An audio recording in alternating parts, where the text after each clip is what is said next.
What's up there, workforce? Chris here with Work to Game, and for anybody new around here, we do a section called Community Feedback, where we get a chance to come back and continue the conversation with your comments in mind. Every time we post videos, even if they're collaborative, like this one, which will be on our podcast, where Kaylee, the ex-Blizzard employee, was our guest while we were out at BlizzCon, we don't get a chance to respond to your comments until, of course, after the video is published, and so it's a nice chance to come back and continue that conversation in these videos.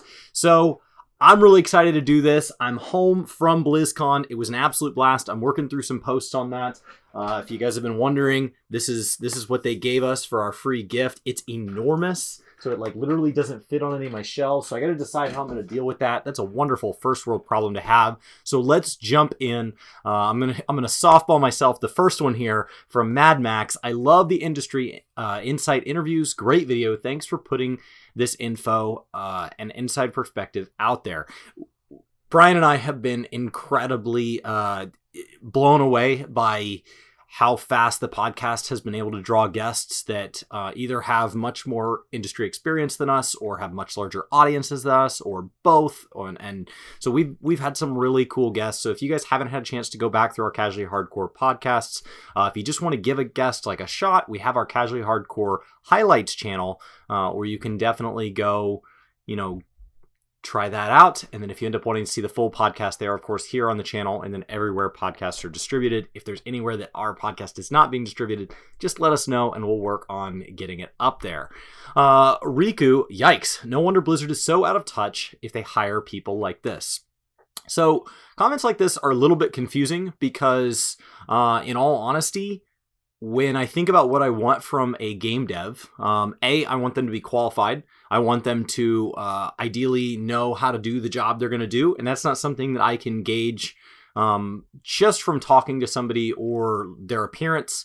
That's something that the industry has to decide itself. And so when you see somebody who's had jobs either for a length of time or has had several jobs in the industry, you have to kind of trust that they probably know more about gaming than you. And the one thing about gaming specifically is that a lot of these skill sets are usable outside of gaming, either as IT professionals or coders or marketing or whatever the job they may have in gaming is. Odds are it pays more to do it outside of gaming because people are willing to take a pay cut to work on games. Not everybody is, but enough of the people who are really passionate about games, that's the extra compensation for them, is the chance that they get to work on something that they're excited to play and to bring to people in whatever their role in the company is. And so when I see comments like this, if that's the term we're going to use, it's a little frustrating because we should be so lucky that every gaming company has people that are as passionate as the people that I've been in and around at FanFest, at BlizzCon. And if those people are also, talented in the skill set that the job role calls for, that's something that I personally don't bring to the table. I could not be a developer because I don't have the skill set to be a developer, even if I was interested. And then after that, you would have to say, okay, you've developed that skill set. Can you and your family afford to take the pay cut and take the crazy hours and moving wherever you need to move to be part of a studio? It's a tough industry to have a long-term career at. And I am unbelievably appreciative every time we sit down and play a great game or even a mediocre game. There was still probably a lot of effort and a lot of good intention that went into it. So thank you to all of you out there that work in the gaming industry. I can't imagine my life without video games, and the people that make it possible do things that I don't understand day in and day out to bring us something incredible.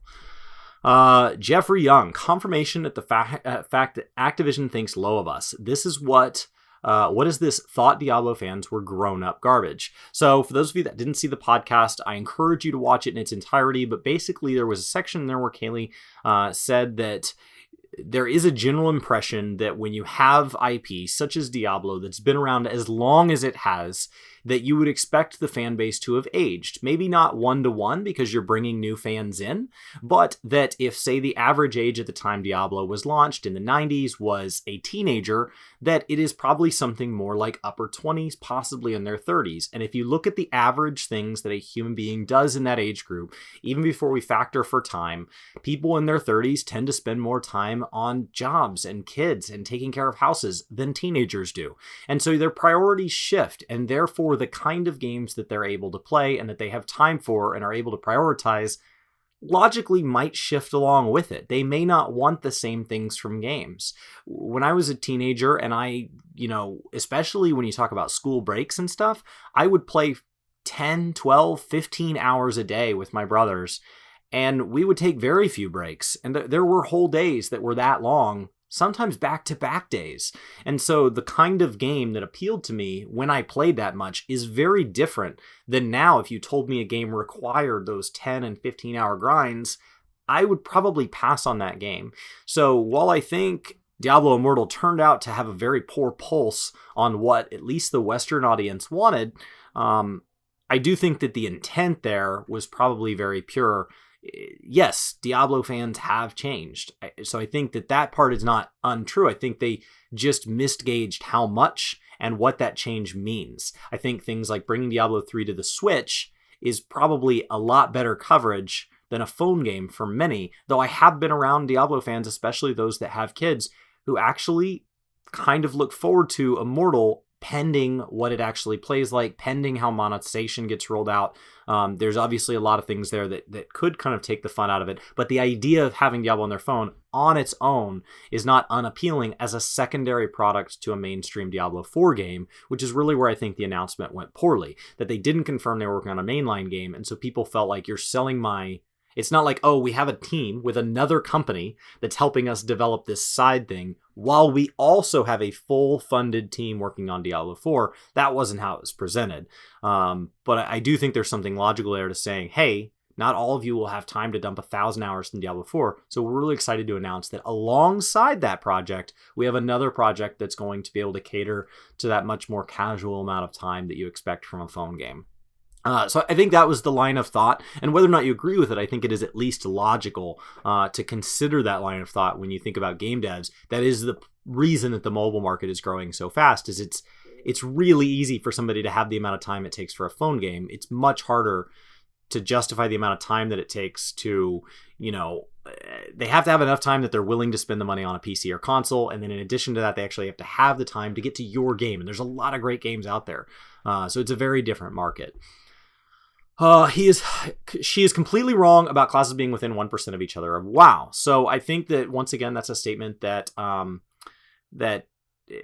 you have to look at what the statement was intended to mean. The statement was intended to mean that there's an incredible level of balance that goes in there. So when you're talking about raw numbers, you can actually see that Kaylee went back to kind of further explain that statement. The conversation is that close. When we talk about a class being ruined, they're usually still able to be brought by a lot of groups. When we talk about 14, for example, there was a time when Dark Knight was considered the worst tank. And then we had a world first where Dark Knight was in the comp. So, worst and best is usually not by a margin of like 10 times the damage. We talk about classes doing 8,000 damage, 10,000 damage, and then black mages are doing 10 to 12. That is more than a 1% gap, but it's still within reach of each other, and their raw numbers, before you factor for the encounter and the gear and things like that, probably were very close in testing. And then as they've added everything else, you end up with these synergies that cause, a 1% or a 2% or whatever the actual numbers are, which was close enough to send it out, to skew. And so you can, if they were completely balanced, they would have to homogenize them all together. So there will never be complete balance, but I do think that WoW does a relatively good job for the number of specs and classes that are out there of keeping them all viable, for lack of a better term, even though you may see that Method or some of these top tier guilds choose to go out there and prefer some over the others because they are talking about when you can take an extra 0.5% off of a boss in a pull, that is worth the effort. They'll go do crazy things in trade for a very small percentage, where for the average player, because of the skill ceilings on a lot of these classes, odds are the difference between two specs, there's plenty of things that you're doing wrong on your own spec. You're not hitting the ceiling that some of these people are. At least that's what I am. Yes, Warrior may do less damage than the other tanks right now, or may have less mitigation or whatever, but my 14 Warrior experience is probably more limited by me than any imbalances with the class. There's probably plenty that I could do to make my Warrior better before I need to worry about switching class because of some accidental slight skew in the numbers for the current patch cycle. So I understand that the desire to want to kind of critique the statement. I would back up and look at it more from a dev system and kind of, but that turned into a whole thread, so keep that conversation going. Dragonsphere, I think we need Mike Morhaime back, just saying, but I don't think he'll return. So I think that it is logical to call for times past, especially when those times were good. You look at times like before Blizzard and Activision were joined, you look at the previous leadership and things like that, especially when something goes wrong. Blizzard's had a lot of bumps in the road, for lack of a better term, in the last year and a half or so. And some of them have been a lot bigger than others. And it is easy to see like, well, this wouldn't have happened if. But like the Mike Morhaime things, specifically, I think he was at the company 28 years. At some point, they would have to retire. So, we can sit around and talk about, unfounded claims that say he was possibly pushed out early or he wanted to retire on his own or whatever. And regardless of the cause, regardless of the timing, even if there had been a set of circumstances where Mike would have stayed around through, let's say, 2022, there still would be a day when Mike was going to step down. Mike is still mortal. And in addition to that, there are things that will probably get better. Mike's team and them were putting a ton of money into Heroes of the Storm and esports, and they weren't getting that money back, which means they were taking a loss on that, which means that there are products out there that were developing, they were making a profit, and rather than put that money back in those products for the people who gave that money to Blizzard to thank them for the product that was profitable, they were putting it into a product that the community wasn't able to support. And so, you might like Heroes of the Storm, but the numbers say that wasn't working. And under Mike, that was going to just charge on anyway. And so there might be things that get better. It's just easy to focus on the negative right now, especially because the negative has been so pronounced. I think that we can probably see things that maybe would have happened, maybe would never have happened if Mike had still been around, and we can focus on those. Hopefully there's some really great new talented people that are able to come up that are not in the shadow of the original creators of Blizzard and are able to kind of shape and make something that really astounds us. I'm really just that hopeful for the future. I think focusing on the past and saying, I wish it was still the same as, at some point that would have either gotten old or would have had to change anyway because the market changed or that person needed to retire just because it was time. Or they wanted to do something else or spend time with family or whatever. And so let's just focus on the future of Blizzard. And I would say that BlizzCon specifically was about as positive an experience as I could have hoped for. Let's hope that 2020 brings as many positive steps for Blizzard as I felt that BlizzCon did. Maybe you agree with that. Maybe you don't. But definitely I think everybody can agree that it could go better than 2019. And that would be a step in the right direction.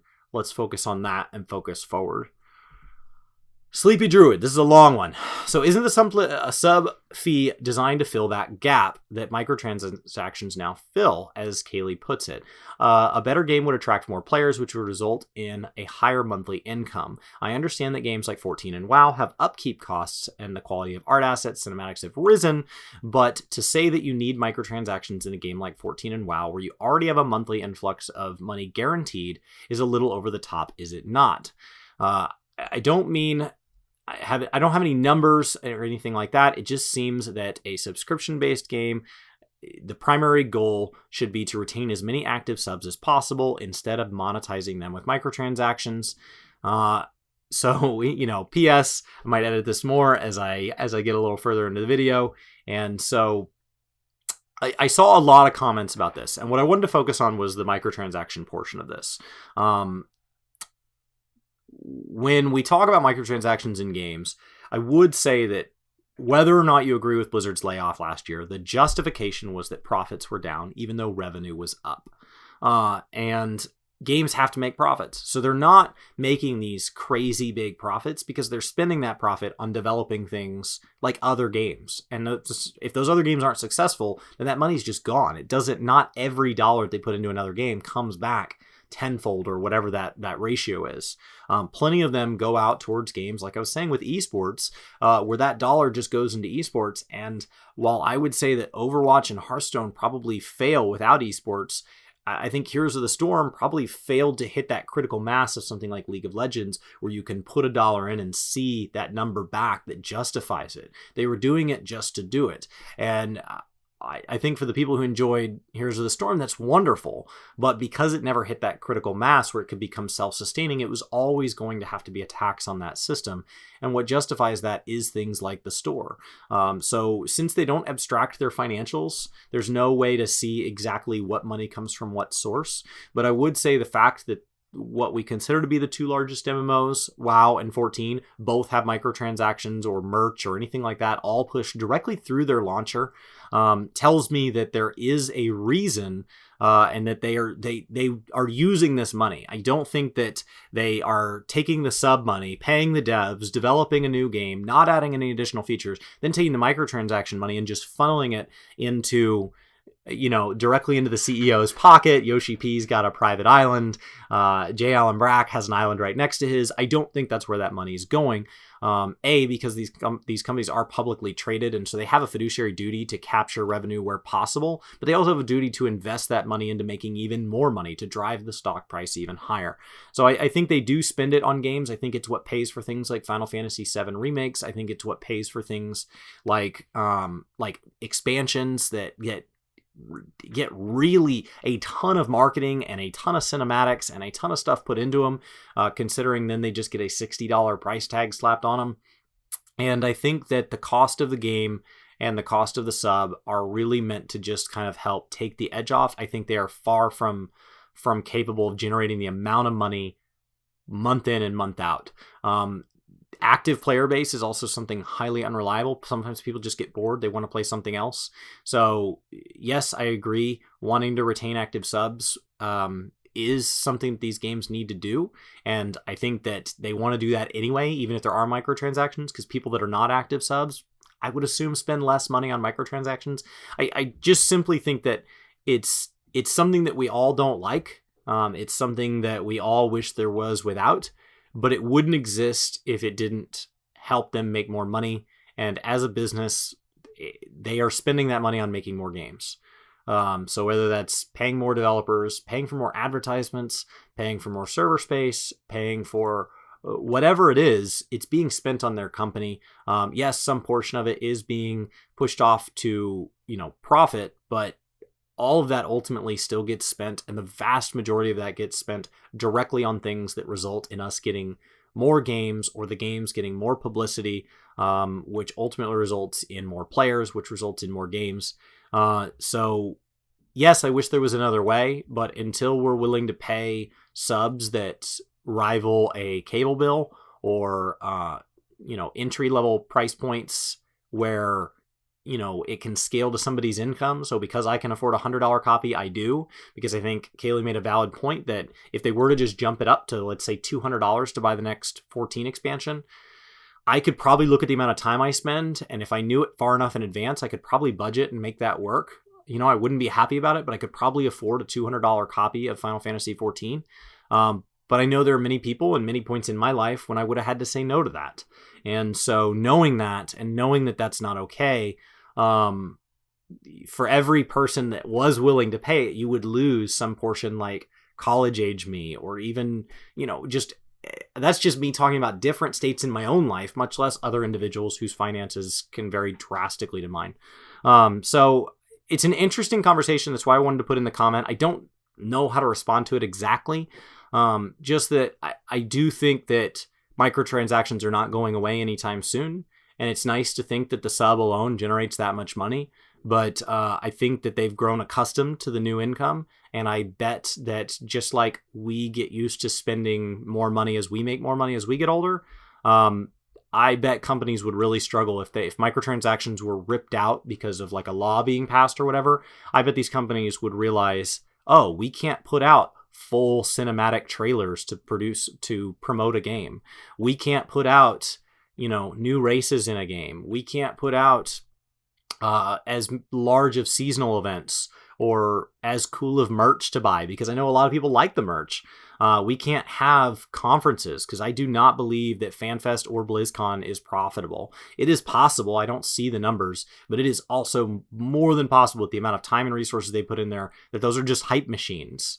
And that money has to come from somewhere, and that hype has to result in more revenue, or it wouldn't be worth doing. And so, you know, I would like to think that microtransactions are helping pay for those things.